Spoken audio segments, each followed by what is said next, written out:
Hozir masalan siz bilan menda jurnalist sifatida imkoniyatimiz yo'qki, migratsiya agentligini masalan falon oyda yoki 6 oy ichida qancha ish haqi fondi qancha bo'lgan, qancha o'tkazgan, qancha daromad olgan bu yil, qancha xarajat qilgan degan narsalarni ochib ko'ra olmaymiz.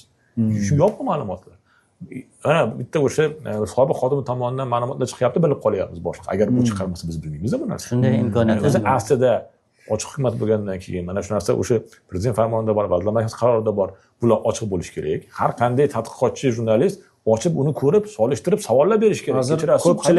Ko'pchilik mayli uni qidiruvdaligi, boshqasi nima o'zini yo'liga, balkim buni huquqiy nimasi bo'lar, lekin ko'pchilik shu bolani haqqiga duo qilyaptiki, juda ko'p masalani bilinmagan masalalar ochib beryapti. Demak, hukumatning boshqa tuzilmalarida ham shunaqa ekanda. Endi shunaqaga olib boryapti. Keyin mana hozirgi kunda aniq migratsiyaga gapiradigan bo'lsak, bu masala mana shu 1 oydan 2 oyga yaqin bo'lyapti, shunaqangi ma'lumotlar chiqib olayotganligida har qanday normal ochiq jamiyatda boshqada bu tashkilotlar rahbari bir ochiq bayonot berish kerak edi. Intervyu berish kerak edi. Matbuot anjumani qilish kerak edi. Savollar juda ham ko'p va shubhalar ko'p.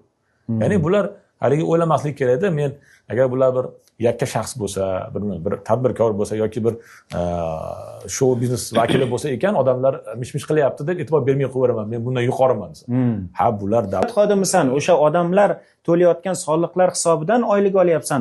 Qani marmar go'sht masalasida seni bergan munosabating, qani qimmat mashina beling og'riganda yotib ketadigan mashina bo'yicha munosabating qani, qani har xil batlar bo'yicha munosabating qani 100 millionlab, 126 millionlab oylik, qani boyagi bog'bon qilib ishga olganlar bo'yicha munosabat qani? Mana bundan tashqari biz mana ikkita rasmiy so'rov yuborganmiz migratsiya agentligiga. Biz bilamiz, ommaviy axborot vositalariga 7 kun ichida qonun bo'yicha javob berishlari kerak. 1 oydan oshiq javob berilgani yo'q. Prokuraturaga bermadingizmi? Biz hozir Milliy kontent markaziga berganmiz. Ular 2 marta nima qildi? Hozir o'ylab turibmiz, prokuratura bilan sudga berish masalasi. Ma'mur sudga menimcha berish kerak. Berish kerak, chunki